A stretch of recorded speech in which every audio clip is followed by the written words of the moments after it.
నీ ప్రభువుకి కావాల్సింది నీ బలి కాదు, నీ అర్పణ కాదు, నీ మనసు, నీ హృదయం, ఈ రెండే. ఆ పట్టణమే యెరూషలేము పట్టణము. ఆ పట్టణములోకి నువ్వు ప్రవేశించాలంటే దేవుని యొక్క ఆత్మగా నీవు దేవుడిని విశ్వసించి నీ హృదయముతో నీ సొంత రక్షకుడుగా ప్రభువుని అంగీకరించినప్పుడు నూతన సృష్టిగా నీ పాతవన్నీ కూడా గతించి నూతన ఆత్మతో యెరూషలేము పట్టణంలోకి ఈ రోజే, ఈ నిమిషమే నిత్య జీవములోకి నువ్వు ప్రవేశిస్తావు. ఎందుకంటే ఆ ప్రవేశించిన లోకంలో యెరూషలేము పట్టణంలో ఏర్పు ఉండదంట, ఆకలి ఉండదంట, ఎండ ఉండదంట, ఏది కూడా ఉండదు. శాంతి సమాధానముతో మనము దేవుని చెంతలోని దేవునిలోనే మనము నివాసము చేస్తాము. అవునా? దేవుడి దగ్గర అనేకమైన నివాసములు ఉన్నాయా లేవా? ఉన్నాయా లేవండి?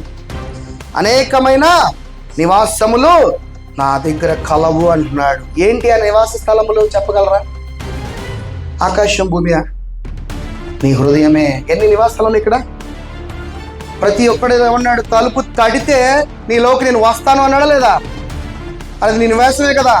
అనేకమైన నివాసములు కలవన్నాడు. ఇక్కడ ఎంతమంది యేసు ప్రభువుని, యేసు క్రీస్తుగా నీవు సొంత రక్షకుడు అంగీకరిస్తావు, నీవే ఆయనకు ఒక నివాసముగా మారుతావు. నువ్వు అనుకుంటున్నావు నువ్వు నేను నివాసం, కానీ ఆయన నిన్ను వెతుక్కుంటూ వచ్చి రక్షించి ఆయన నివాసముగా, ఆయన ఆలయముగా నిన్ను మార్చుకుంటాడు. నా సహోదరి, నా సహోదరుడా.